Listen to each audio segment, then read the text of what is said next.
Angry Bears Fan Podcast, episode 126.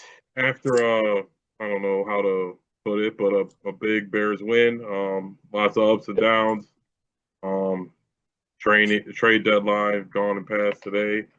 Very uneventful for the Bears. They went out and made one move, but left a lot to be desired. But we will start with the game. Bears win 47-42. Yeah, 47-42 47 or 42. 41. 47 or no, it was 47-42 because they were up Yeah. 41-27 with like 2 minutes left to go in the fucking game. 58-yard Colston Loveland touchdown. Finally, we had a Colston Loveland's coming out party. After, like you just said, the Bears somehow botched being up by 14 points with 2 minutes to go. Um, Bad all around. It's still good. And I won't say all around. My offense was slightly above average. They played good. That's probably the worst defense in the league outside of ours. Special teams was horrendous. Defense left a lot to be desired. But at the end of the day, we did come out with a win, and that is a sign of a good team. Obviously, there's a lot we could work on, but winning when everything isn't going your way and when you're not playing your best is a sign of a good team, and so we're growing. But yeah, a lot happened in the game. Yeah, I mean, we talk about it a lot. You know what I'm saying? This is a game that the Bears lose. There was a stat out there that, the Bears previous to this game were 0 for 50 against teams that scored 40 plus against them. This isn't a game the Bears historically have ever won, and they actually pulled it out this time. You mentioned the offense. I'll start with the good, of course. Caleb, 20 of 34, 280 yards, three touchdowns. He had like a 58% completion percentage. First half was really bad. Caught a It's touchdown. become it's become a tale of two halves with Caleb Williams. It's like, the first half, not so good besides, like the first drive, playing out of script, playing off schedule, stuff like that. And then the second half, he just completely flipped the switch. And especially, like, I know that I was a little bit worried for the defense blowing that lead. I texted you, I was like, fuck, man, this fucking game's over.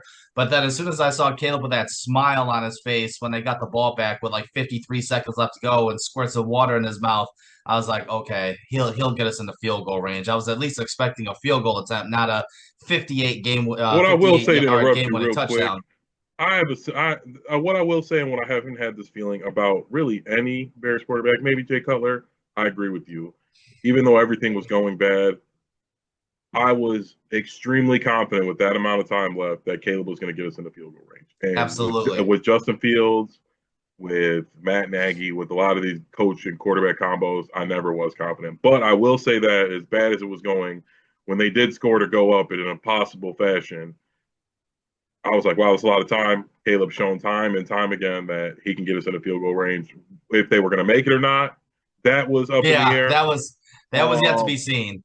but I agree with you that I didn't mean to cut you off, but I just wanted to point out because that was a point I wanted to make too. I harp on Caleb a lot, and I'm not his biggest fan, but I will say in clutch moments when we need him to drive down the field, and like I said, not necessarily score a touchdown and win, but to get us in field goal range, he almost every single time he's done that when he's been given the opportunity, and he did it again, and this time it was a touchdown, but he was, like I said, confidently marching us down the field to win the game.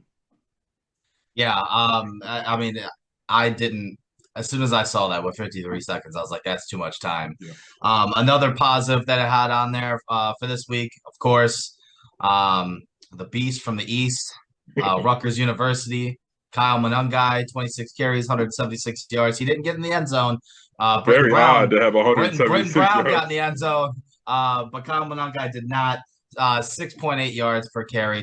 I mean, he ran like rent was due. And that this is what we talked about. So I know, you didn't know too much about him, come out of the draft, stuff like that. I won't lie to the audience and say that I studied Kyle Manungi tape nonstop at Rutgers, but after they made that pick before we went on for the podcast after the draft, I kind of watched a little bit and I was like, okay, he shows a little bit of explosiveness. I felt like it was a good value pick at 7. If this running back class wasn't so deep, he would have probably been like a fourth or fifth round talent. However, he kind of reminds me now. you can tell me if I'm wrong, but just watching these last couple of games that he's been a little bit more involved in the offense, tell me he doesn't remind you of like a mini MJD. Like Um, just he doesn't have the leg size, but in terms I of would say not in the sense that MJD was like an all-purpose back. He was like a kick returner, a receiving guy. But I agree, Kyle Manungi played amazingly. The offensive line was moving people.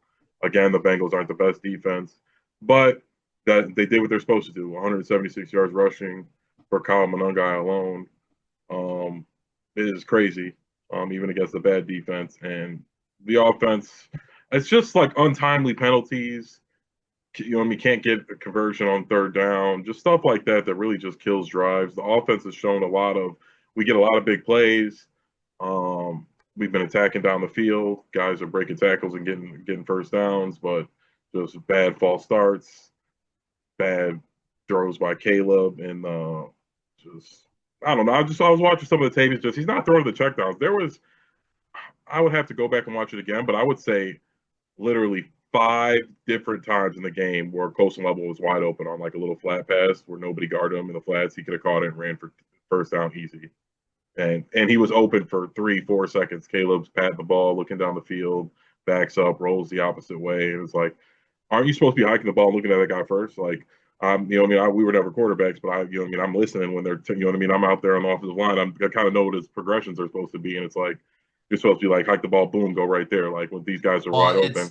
it's always been like touchdown to check down. You know what I'm saying? If Yeah. your first and second read aren't open right away, and you usually know that because in terms of timing, Yeah. if it's not there, hey, throw it to the check down. Know where your check down's at, throw the check down. So I completely agree with you. The first half was a disaster. And besides the first drive of the game for them, especially Caleb Williams, like you said, he was dancing too much in the pocket. He had happy feet. He was doing his little whirly birds, special. I did have the offensive line as another good portion on here, only because, like you said, man, they were moving people. Theo Benedict had a bad day pass blocking.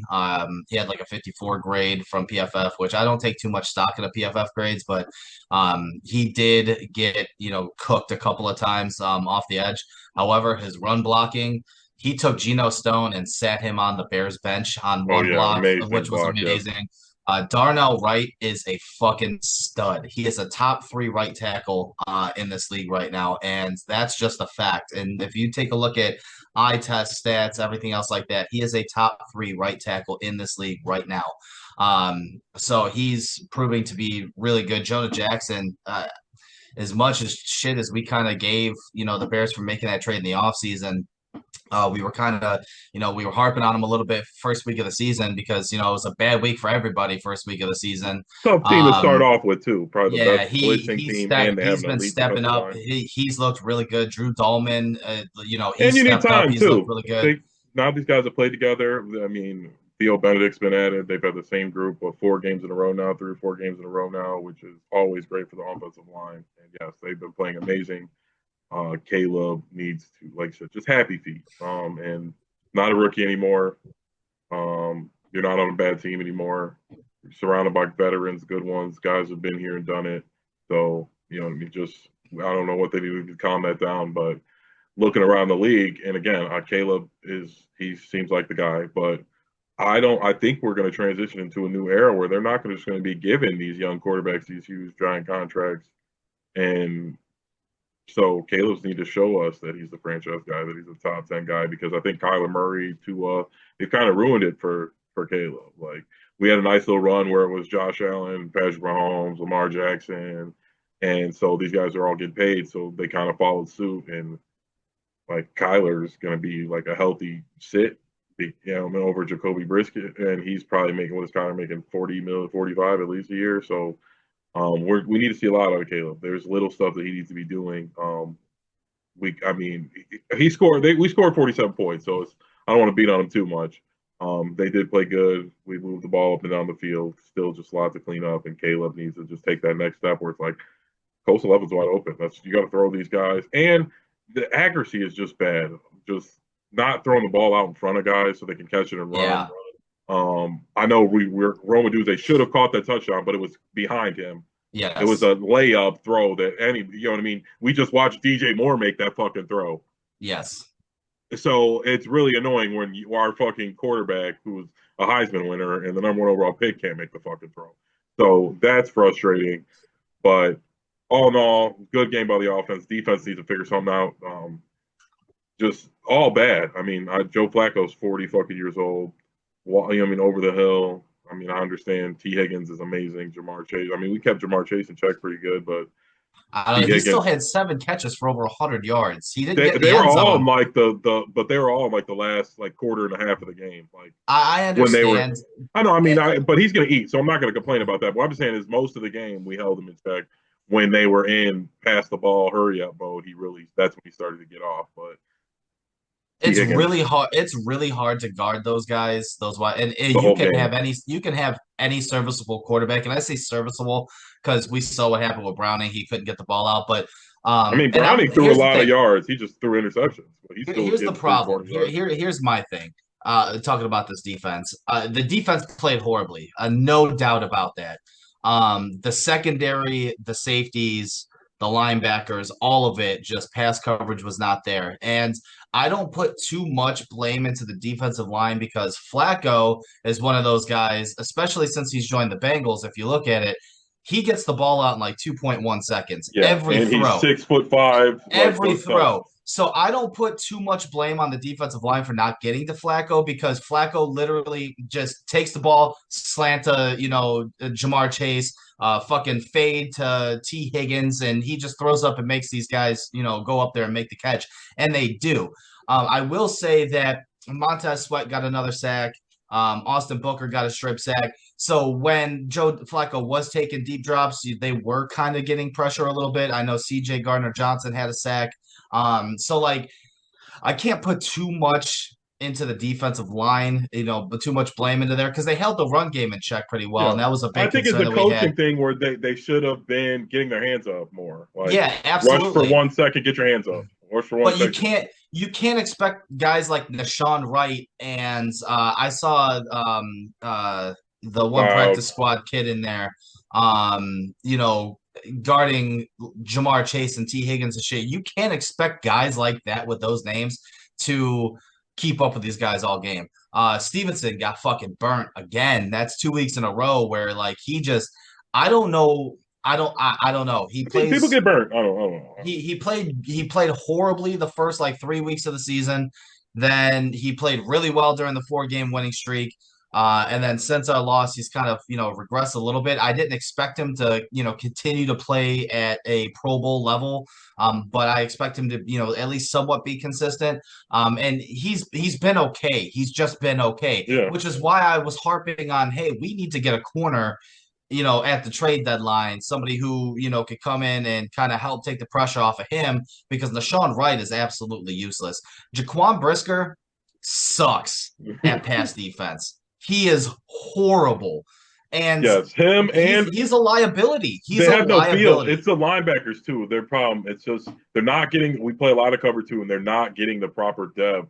And Joe No. Flacco's just making easy throw right over the top of them. They've got to get back. Like they're like I said, that's a coaching thing or whatever in their head. But I could see them on film. They're just like a second or two too late on their drop on the cover two. And a vet like Flacco, that's a layup for him to just drop it right over your guys' head. And he was doing it all game. Marched it down the field, scored 2 touchdowns in fucking 50 seconds doing that. Yeah, and you mentioned it. My last bad was the special teams. A On every conversation level, a bad kick. conversation needs to be had about Cairo Santos, Richard Hightower as the coach. Richard Hightower's got to go after the season. He's never really had a good unit, and this unit so far this year, kickoff coverage is abysmal. Yeah. Field goal team horrible. What's that now? The second or third block? Well, how many block kicks did Cairo Santos have last year because of bullshit? It was like 3 or 4, right? Yeah. This We year got he's three already this had a year. couple blocked. Like you can't have that happen.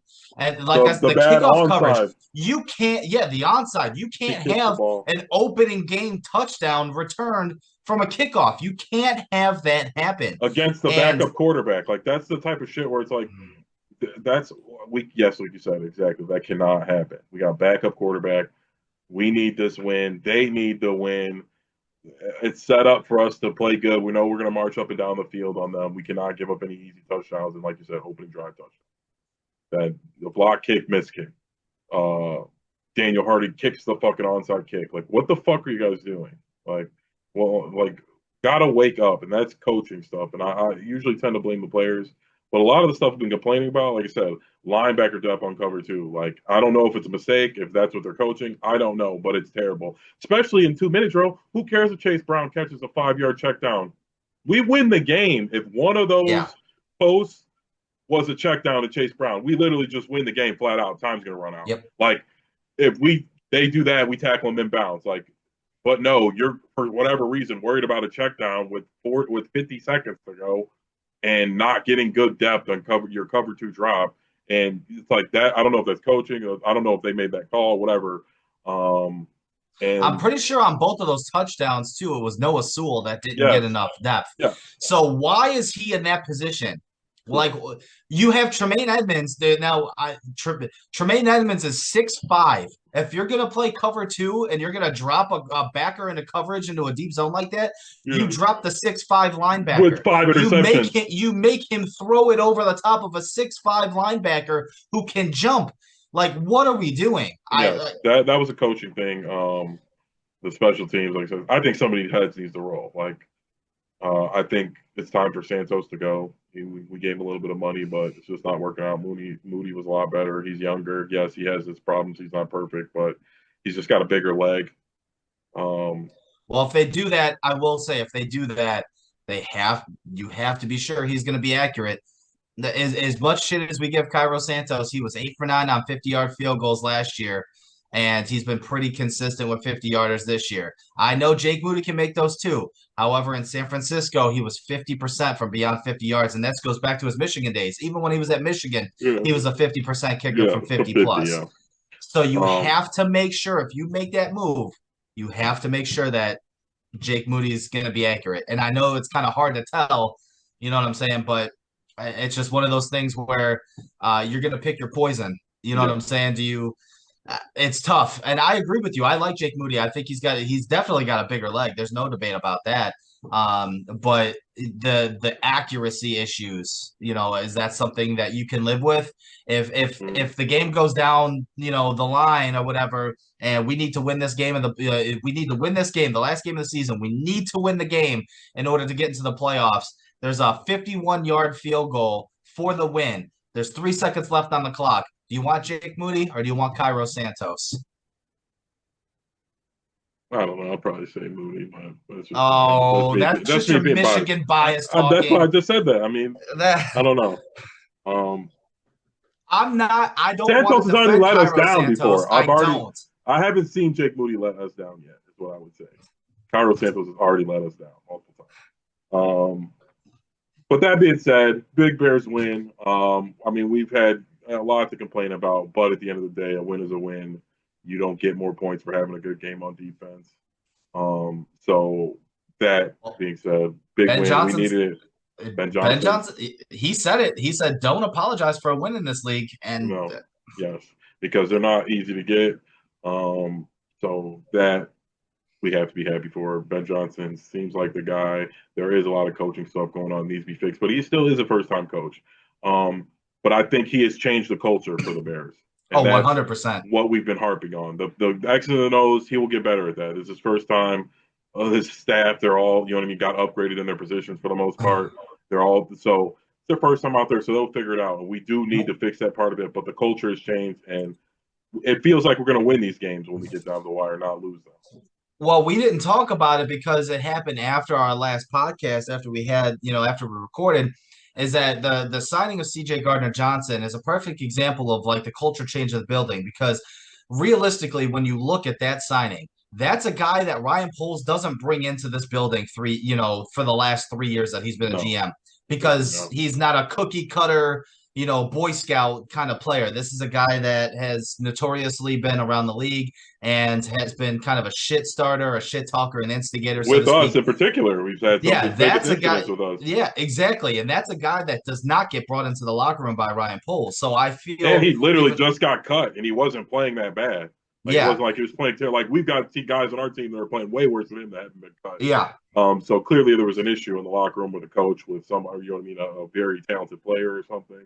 But I totally agree. The culture has changed where we can at least bring him in, and if it doesn't work out, we can kick him out. It won't ruin, stop what we got going on. It won't hinder anything.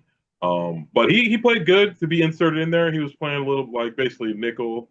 He made some plays. You know, left a lot to be desired, but that's our defense. Joe Flacco has, I mean, not just on us. I mean, what did he throw for 400 and something on us? But he has been picking at. 470 yards. He's thrown for like 300 on multiple teams already. Yeah, but he's never thrown for over 400 in his career, and he threw for 470. That's a lot of fucking yards. I know that's a lot of yards. And so Well, speaking of, hopefully, yeah, oh, go ahead.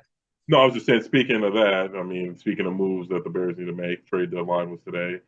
A lot of big moves, Madden-esque trades. That's really got me feeling some type of way about Ryan Poles. Um, three All-Pro players have been traded in the last 6 months, and the Bears don't. It doesn't even seem like we were in the hunt for any of them. Um, I could have lived with us missing out. You know, I mean, we tried this, and we just didn't get it. But Sauce Gardner to the Colts for 2 firsts, and a Donahue Mitchell, who was a pretty good late first round pick, I believe. Second round pick, early second. Early second round pick, a wide receiver, good speed, big to the Colts from the Jets.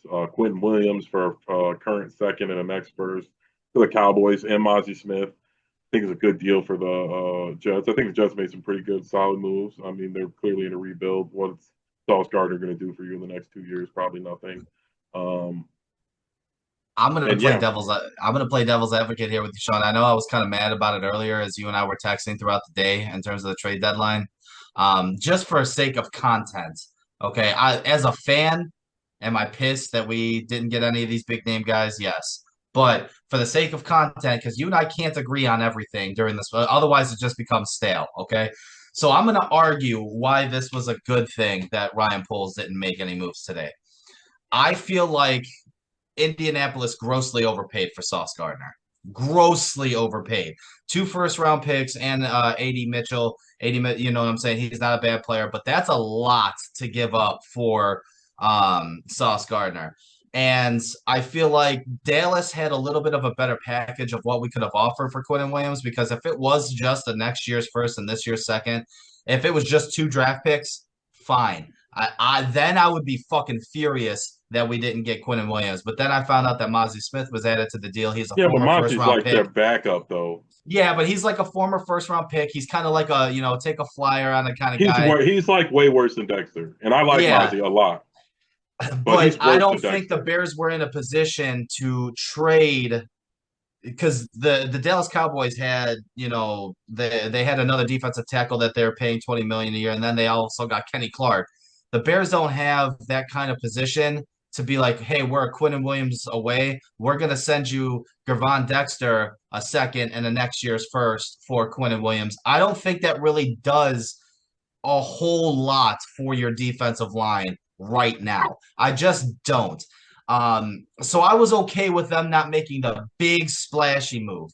And we didn't see Trey Hendrickson traded. We didn't see Bradley Chubb traded. We didn't see Max Crosby traded. We didn't see Tariq Woolen traded. We didn't see Alontae Taylor traded. So a lot of those guys that we had on our list of, guys we wanted to see with the Bears, even Jermaine Johnson from the Jets didn't get traded, and they were trading everybody. None of those guys got moved, which led me to believe that a lot of these asking prices were probably a lot higher, that not just the Bears felt uncomfortable with, but other teams were like, nah, that's too much. And you don't want to overpay, because you don't want to be Adam Peters and make that, Adam Peters mistake, what he did with Washington, where they overachieved with a rookie quarterback deal, went all in, and now you're sitting at 3-6. What I would counter with is Sauce, I'm not so much hurt on. Quentin Williams, I disagree with you wholeheartedly, because I do think he would help us a lot right now.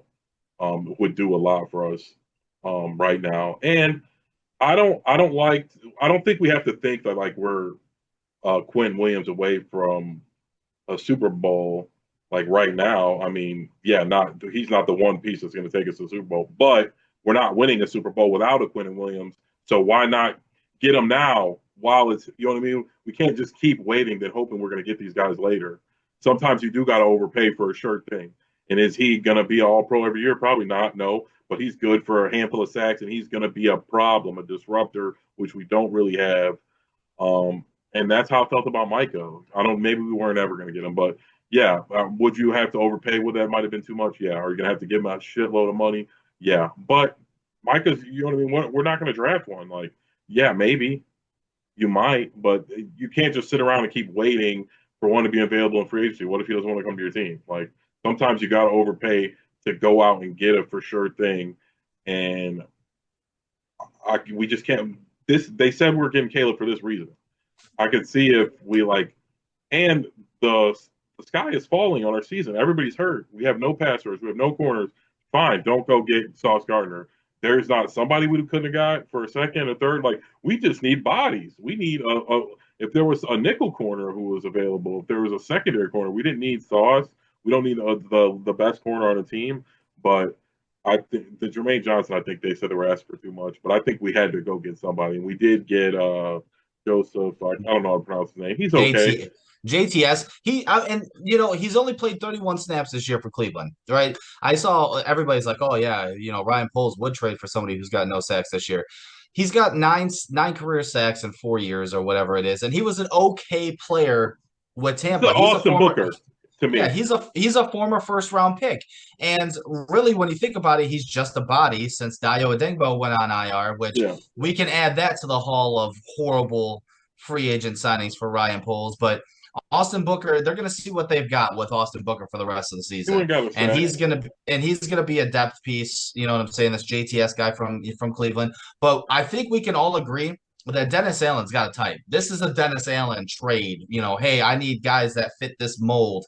He's 6'5", 260 pounds, and he's got very long arms. Oh, yeah, the guy looks like a fucking just mountain of a man. You know what I'm saying? But we'll see what happens. Maybe I'm not gonna justify it. I'm not gonna say, oh yeah, Dennis Allen's the greatest fucking coach in the world. He's gonna turn this guy into a fucking 8-sack, a year guy, because that's probably not gonna happen. No. But I think this guy realistically probably produces at the same amount that Dayo Adengbo was, and you signed Dayo Adengbo for $16 million a year. That's all I mean. Like one fucking sack. We couldn't have got a corner, something like that. Like, we needed help.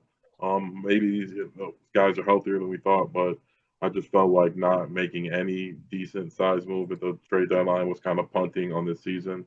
And he made moves in lesser times. He went out and got sweat when we weren't a sweat away. He just noticed, okay, there's a pretty good, decent defensive pass rusher with high upside.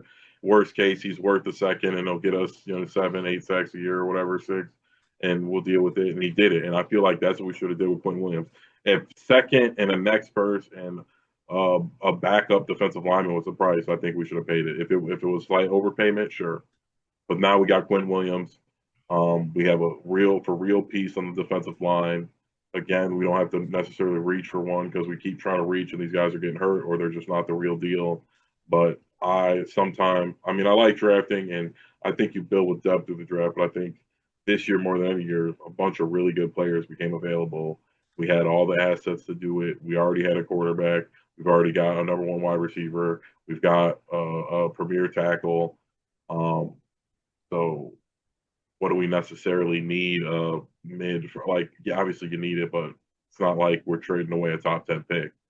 It's going to be 17, 18, 19. Who are we picking anyway there? You said the culture's changing in the building, right? The culture is changing. You don't want to You don't want to kind of I know we keep saying the cap's not real, but realistically you can't put yourself in roster hell, and they probably didn't want to give up the farm, so to speak, or bargain their future for Quentin Williams right now. The culture's changing in the terms of maybe, just maybe, Ben Johnson, Dennis Allen are going to have a little bit more say in who gets drafted, as opposed to Ryan Poles just picking whoever he wants. And realistically, maybe it was Ben Johnson that was like, hold up, no, we don't need to be trading for these guys. And if that's the case, then there's not really much that you can do. If that happened and when Ben Johnson said he didn't want anybody, then fine, I'll do it. If that's not the case, then I don't really see a reason why we shouldn't have. No, and again, maybe we lose out. I'm not saying you have to pay that price, but I want it to come out that we were offering the next first or a second and then another second. Like, you know what I Well, mean? Like we're in the race fighting for these guys. I mean, Um, there was a report that the Bears and San Francisco both were in discussions with the Jets to get for Jermaine Johnson, Johnson. yes. You know what So I'm saying? maybe they were, and maybe it'll come out, and then I'll feel better about it.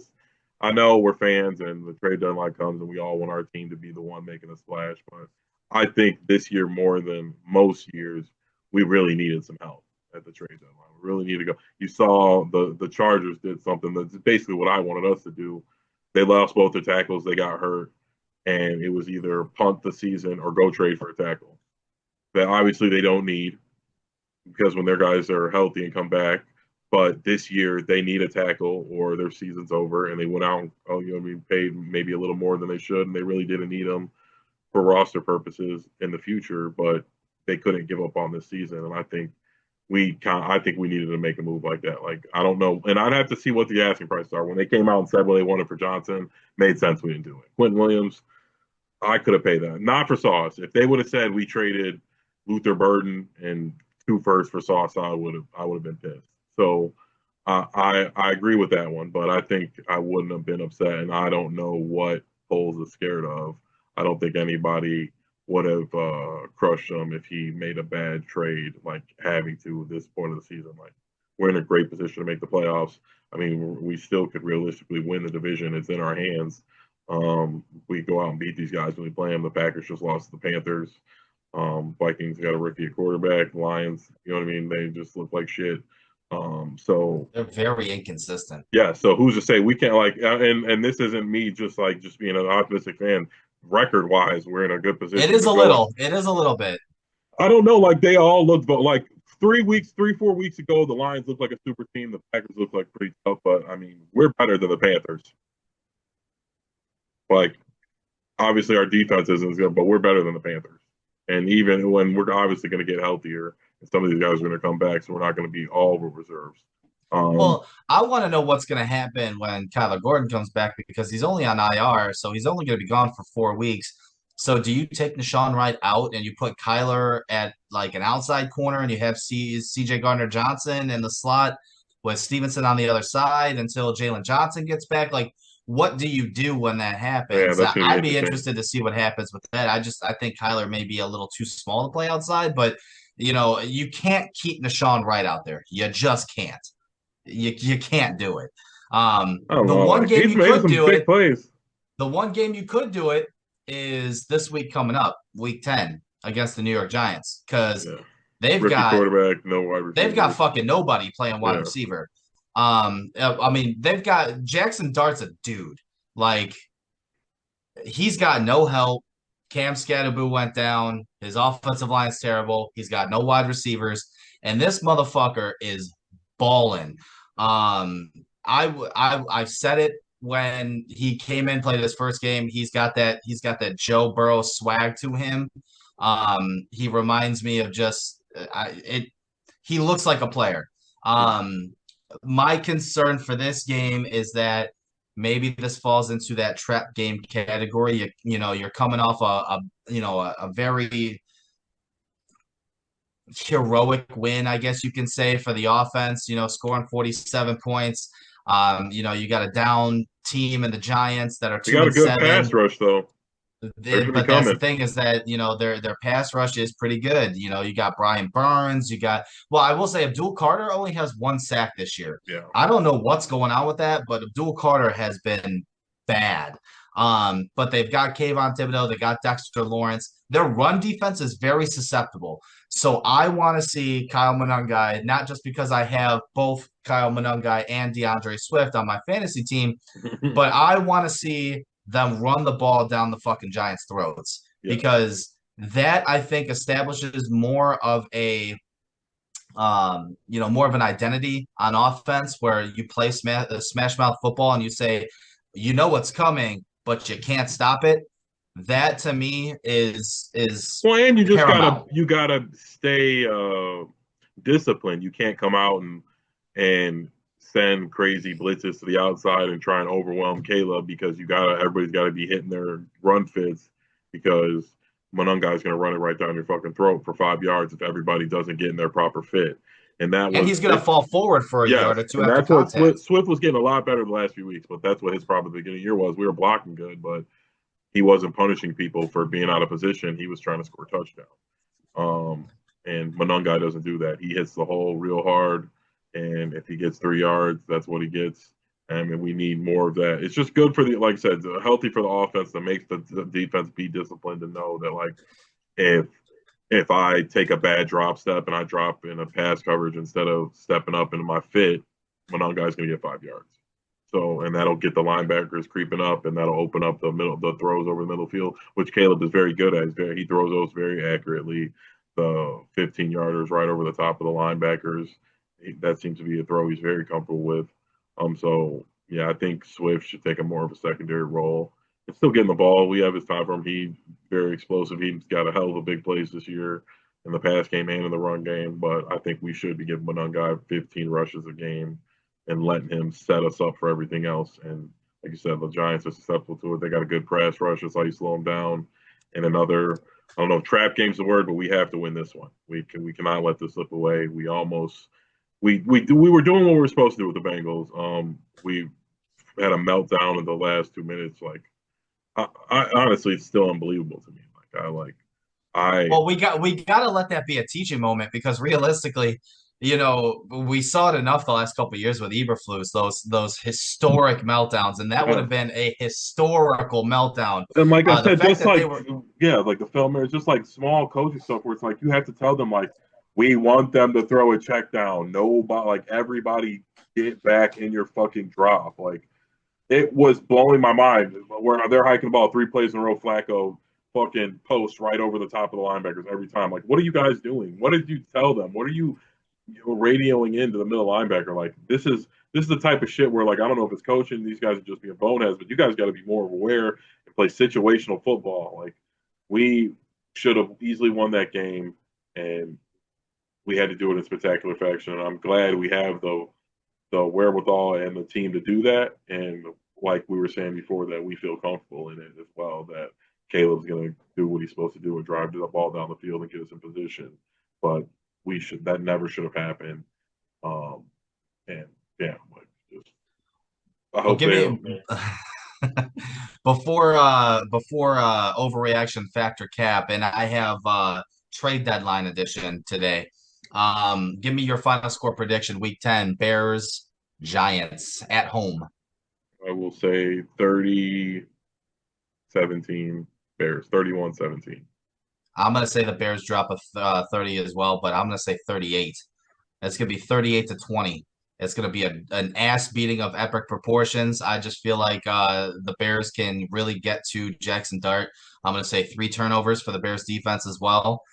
Just because I really do. I know Jackson Dart's he's a hell of a ball player, dude. Like I'm so impressed with him so far. But I don't know. This is a get right game for the defense, I think. At least I hope. That's my hope. But 38-20 Bears. The Bears. Week 9 overreaction factor cap trade deadline edition. Are you ready, sir? Yes, sir.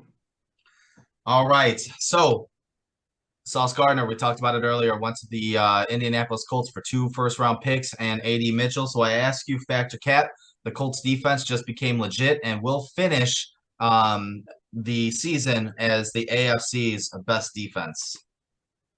What do you mean, like statistically, or I think? I'll say yes. They'll finish. I think that's a fact. Just because the type of football they play, they're going to run the ball a lot. Goes hand in hand. But Daniel Jones is Daniel Jones. We saw it. No offense to the guy, he's playing good, and I wish him the best. I love seeing these guys bounce back, but there's a reason he's bounced around, and I don't know if they're going to be able to beat the Chiefs or the Bills in a big game. For me, it's tough. I want to say fact because like you said, I love the way that Indy plays ball, and the fact that they had 6 turnovers and only lost by 7 points to the Steelers, I think speaks more to how good of a team Indianapolis actually is. Because we saw last year, Jared Goff threw 5 interceptions, in a game. You know what I'm saying? And he's still the Detroit Lions were still a good team. I just think this turns the 7-2 Indianapolis Colts team into legitimate AFC title contenders that can represent the AFC in the Super Bowl, because you're gonna need a corner, a shutdown corner against these, guys like Patrick Mahomes and Josh Allen and stuff like that. Now that you got one on a really good defense as it is, the sky's the limit for the Indianapolis Colts this year. I think they went all in on Daniel Jones. They saw how good he was playing, and they're like, you know what, fuck it, fuck them picks. The Jim Irsay's daughter on the sideline with her headset on and her notebook. She's like, yeah, fuck them picks. Send them. Let's get this guy in here. I like the Colts. So I would say fact on that. Um, so the Cowboys made a couple of deals. They got Logan Wilson from Cincinnati. They also got Quinn Williams, as we talked about. So I'll ask you, Factor Cap. They made these trades just to miss the playoffs this year. I will say Cap. I think they're going to make it. I think I know they look No terrible shot. the Cardinals, but I think the Giants have fallen off a cliff. I think the Vikings are going to fall off a cliff. Nobody in the NFC South besides I guess the Panthers are in good shape. I don't know. I think Bro, Dak is good. Dak is a top 10 quarterback, so I have faith on him overall. the defense is terrible, and I don't Well, they think just Quinn added Williams and two. Logan Wilson saves this defense at all. But when you look at the NFC playoffs the way it is right now, let me just run by these teams. The Cowboys are 4-5-1, mind you. Okay, they have a losing record right now. They're 4-5-1. So, or like, what are they? 4-4-1 or whatever. They're under 500. So let me ask you this then. You have, if you're looking at the standings, the number one seed right now in the NFC is what, the Seahawks, or because you got the Seahawks, the San Francisco 49ers is 6-3, the LA Rams are 6-3, the Lions are 6-3 or whatever they are. You got the Packers, you know what I'm saying, and then you got the Bears that are at 5-3. You got the Eagles. Like, there's no way I'm just looking Cowboys at make the the rest of their playoffs. schedule. Based on their schedule, I don't think. There's no way the Cowboys make the playoffs. Well, yeah, then problem again, and that's what I was saying about the Bears. Maybe you don't make moves just for this year. Get them for next year. Is a Quinn Williams going to be available next year for you to get? But no, now that I'm looking at it, they play the Raiders, obviously that's a win. But then they play Eagles, Chiefs, Lions, Vikings, Chargers, Commanders, Giants.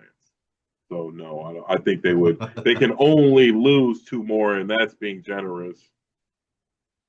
And it's gonna be tough. There's no way they're beating the Chiefs. Be tough to beat the Cowboys or the Eagles. And out of the Lions and the Vikings, you're not beating both of them. I would say the same thing, even with the banged up team, it's still a division game. So out of the Commanders Giants, they probably lose one of them. Yeah. So no, I guess I take it back. No, they can't. Which makes the moves even more interesting. I don't know, but I'm a fan of trying. I mean, if they run the table they're in, I mean, it's not outlandish. I wouldn't bet on it, but I wouldn't be super surprised if they beat the Chiefs. You know what I mean? 30-24. You know what I mean? Like, would it be crazy if they had a big, you know what I mean? Dak and CD popped off. Like, Dak's a top 10 quarterback. He's got a top 5 wide receiver and another top 21. And they can score with anybody. So they couldn't score with Arizona at home. I don't know what that was. I mean, again, you have off games. Like, Chiefs have off games, Bills have off games. So. But they can't afford to have any more off games. No, the rest of the season. And that's why they went out and got somebody. And not on offense. I don't think they need it. All right, let's move on. Seattle traded for Rashid Shaheed. It was like a 4th and a 6th round pick. Their offense is already looking unstoppable. So I'll ask Factor Cap, with the addition of Rashid Shaheed, Seattle will finish with the top offense, and Sam Darnold will be a MVP candidate. Cap, they have the top offense, and maybe he'll be a candidate. He's not going to win, so maybe he'll be a candidate. What's the candidate? Top 5? I'll say he'll be top 5. Nice little story again, but he's Sam Darnold. He turned into a pumpkin last year. I think he'll do the same this year. I like the Seahawks. They're a fun team, but it doesn't look like I feel like they're in the same boat as the Colts, where yeah, they're gonna have a good season, maybe even be the 1 seed, just to go lose to the Eagles or the Chiefs or whoever. JSN is so good. Yes, he is very. Was He's that? so Did I good. not tell the? I, I said I draft JSN over JSN Darnell Wright. is so good, and I think Rashid Shaheed adds an element to the offense for them that was missing, and that's somebody who could take it over the top. Oh yeah. But I will say I do think they finished with a top offense only because Sam Darnold the other day was taking a bunch of people I had never even heard of. What, three different tight ends scored like 40-yard touchdowns that game? This shit is just crazy. They have a head coach and Mike McDonald who's a defense oriented guy, but they also have Clint Kubiak calling plays for that offense, and he's calling some great fucking plays right now. He's going to be a hot head coaching candidate after this year. And I know you say Sam Darnold, yeah, he'll probably turn into a pumpkin again in the playoffs and all this other stuff, but And I don't even mean at that least disrespectfully. I just mean like he'll be average, like about like he's not he's gonna. playing really good fucking Yes, football right he now. was last year. He's worth every penny of the 40 I million would that agree they that gave yes. him. But I Super Bowl contenders, I don't know, but I think they will have a top offense because they're just the play calling's been really good. And Sam Darnold so far, what I've seen eye test wise, and we all know what's coming, sure, but maybe it doesn't happen this year. He's been playing lights out, man. Jacksonville got some insurance for Travis Hunter, who went on the IR. They went out and traded Jacoby Myers, or traded for Jacoby Myers. So I'll ask you, Factor Cap, with this trade, getting this insurance, Jacksonville ensured that they will that they will have a playoff spot. I won't say assured. Trevor Lawrence is super mediocre. They're one injury away from their season being over. So I won't say assured. I'm not super confident in them. The division is very winnable now that CJ Stroud went out and got some concussions. So maybe that's how they'll get in. But Well, you got the Colts that are in that division. They're oh not yeah, winning I that forgot to go. division. Yeah, they're not winning the Yeah, they're division. not So, winning yeah, I the don't know. division. Well, still the Colt or the Texans are somebody who would have taken a playoff spot for them, and Yeah, so that's absolutely. good. But I don't know if they secured it. Jacoby Myers is good, but he's good like because they have to throw him the ball. Like You don't think pairing him up with BJT's is going to help out that offense a little bit? I mean, pairing He's more of a BJ technical route runner than pairing. Travis I'm Hunter not saying he's is. not good. I'm just saying I don't think that's going to be any difference in Travis Hunter out there. Well, do Travis you Hunter. think that when Travis Hunter returns, since they have a second wide receiver opposite BJT, maybe he just sticks to defensive back? That would be better. I think I don't know for the life of me. I don't understand why he's not out on defense. I think he's a much better corner. I think he should be playing corner full time and coming in spots to play wide receiver or play wide receiver half the time or the whole time. I don't care, but I just think he should be out on defense. I think he helps them more there. I think they need him there. And corner, like you can't just be like.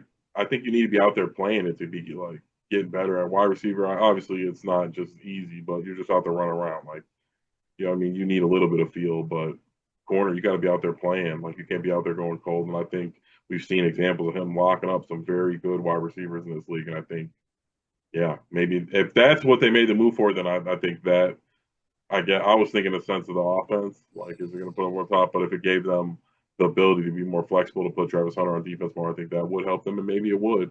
But they're just so up in the air. Trevor Lawrence is like Yeah. Jacoby Brissett esque. Like, like, have you seen like has Trevor Lawrence been any better than Jacoby Brissett's been this year? Like, so For a can't miss prospect, he surely I has been think very Caleb. mediocre. I think we were thinking Caleb was going to get $1 billion, but I think the quarterback market is. I think people are going to get reality checks and like, sorry, Caleb. I know you thought you were going to break the record, but you haven't even been better. Like Kyler was rookie of the year. You weren't even rookie of the year. Like we're not giving you more money than Kyler got. Like I don't, we'll see. It'll be interesting, but and then again, I don't want to try to hate on Sam Darnold because I do like seeing these guys come back and be good. And Trevor Lawrence, same thing, maybe like I said, but he just looks mediocre. I'm not very high on the Jags. All right, last one before dog of the week. The New York Jets traded Quentin Williams and Sauce Gardner. They got back just a booty of picks. They've got like 5 first-round picks over the next 2 years. They got 10 picks in the top 3 rounds over the next 2 years. So I'll ask you, Factor Cap. They made these trades to, get these players, to draft these players, just to turn around in another 5 to 7 years and trade them for even more picks, because that seems to be like the cycle of the New York Jets, because we saw it with, Darrelle Revis. Darrelle Revis went for 2 first-round picks. We saw it with Jamal Adams. They traded Jamal Adams for a small ransom. And it's just a vicious cycle for the New York Jets. So I ask you, Factor Cap, it's just going to happen again. Yeah, I mean, yeah, something like that, or they're just going to be bust because they don't know what they're doing over there. I don't know if it's the ownership. We have similar problems, but hopefully we're seeming to break some of those curses. I think it's been a lot worse with the Jets than it ever been with the Bears. We usually have a nice, like, every 2 years out of every 10, we got a nice little, really good defense and a fun team to watch. The Jets haven't seemed to have that in a long time. But yeah, it's a fact that it's just going to happen again. I haven't seen anything. And honestly, with the moves they're making, it makes me feel like Aaron Glenn's about to get fired. No, Aaron Glenn's sticking around. I don't think they fire Aaron Glenn after 1 year. Woody Johnson, completely clueless. I know they got a new GM in there. He came with Aaron Glenn. You can't fire a guy after one season. You just can't do it. I don't know. I'm not a big believer in that. I think if you're trying to set a culture change in the building and everything else like that, you got to get guys in there that the head coach wants, and you got to give them a couple of years to see what happens. And if it doesn't happen, if it ends up being 5 first round busts for the Jets in these next 2 years, then by all means go ahead and clean house again. But I don't see them getting rid of Aaron Glenn after 1 year. I like Aaron Glenn. I I'm not can't saying see I it don't like happening. them. I just think it I just seems don't like see that. I don't see it happening. I don't know. It could, but we've seen it before with Antonio, what's his face, with the Raiders. We've seen it with Nathaniel Hackett and Denver. It's not unprecedented. I don't know. Aaron Glenn was kind of a bigger name than those guys anyway in terms of head coaching candidates. So I don't think he's a one and done guy. All right, dog of the week, week 9. Who was your dog of the week this week, Sean? somebody who didn't get talked about in trades, I guess probably because his contract's untradeable, but Myles Garrett. Um, just beast mode. And I feel bad for the guy. Just busting his ass off. Weren't they on a bye this week? Oh shit. They were on. If you're talking about the 5 sack game, that was That was last last week. week? Oh That shit. was last week, brother. Oh, well, I'm all off. I don't know. Maybe I got my note. I wrote that down. Maybe I just got my notes mixed up. I Spoken have too to much pick of the somebody ganj. a little bit too much. Well, then I will say Kyle Manungi. I had Manungi. I had Manungi in my honorable mentions list. The only reason why I didn't make him my dog of the week is because he didn't get in the fucking end zone, and it's not his fault. I also I had should have Joe gave it to him. Flacco on there. Oh man. Even though Joe Flacco lost, and Matt Stafford, I also had as an honorable mention. I think Matt Stafford is kind of a underrated MVP pick Does right now. He's Flacco been play playing another lights out. year? Huh? Does Flacco play another year? I don't know, man. He'll play until he fucking can't I breathe mean, I anymore. wonder what is it? What are they paying him right now? I'd be interested in what you would pay Joe Flacco. My dog of the week this week, Sam Darnold, 21 to 24, 330 yards, 4 touchdowns, and a quarterback rating of 141. Just fucking It's destroyed them. and we did think it was like a QB whisperer, Kevin O'Connell thing, and new coordinator after a year. That was that's a sign of a good quarterback. That I mean, you can jump into a new system and fit right in. I know. I mean, having JSN helps. Oh Um, yeah, I he's mean, on pace. Did you see what he's on pace for? yes, JSN? That's nuts. should have been a bear. I was banging on the table for JSN. But that's all I got. All right. Well, again, a lot to be angry about, but we did get the W. We're not going to be able to beat some of these better teams playing like that, but hopefully they'll make the proper adjustments, and we will handily beat the Giants 38-20, like Tom predicted. And we will see you guys next week. See you next Adios. week. Like, follow, subscribe. Yeah, like, follow, subscribe. I got to remember to say that.